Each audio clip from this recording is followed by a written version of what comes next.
Friends நம்ம பிரசாந்த் நீண்ட இடைவெளிக்கு பிறகு ஒரு படத்தில் நடிக்கிறாரு. படத்துடைய பேர் அந்தகன்.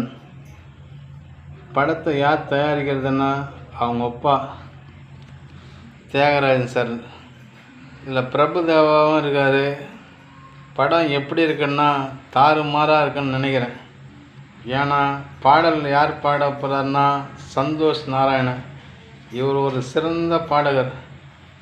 ஆமாங்க, அதாவது 20 வருஷத்துக்கு முன்னாடி நான் வைகாசி 25 வருஷம் இருக்குன்னு நினைக்கிறேன். அந்த படத்தில் பார்த்தேன். இன்னும் கூட அதே லெவலில் தான் இருக்கிறார். ரொம்ப நாளைக்கு அப்புறம் நடிக்கிறாரு. படம் வெற்றி அடையணும்னு நம்ம சேனல் சார்பாக வாழ்த்துறோம். இந்த வீடியோ பிடிச்சினா லைக் பண்ணுங்கள், ஷேர் பண்ணுங்கள், முக்கியமாக ஒரு கமெண்ட் பண்ணுங்கள் ஃப்ரெண்ட்ஸ்.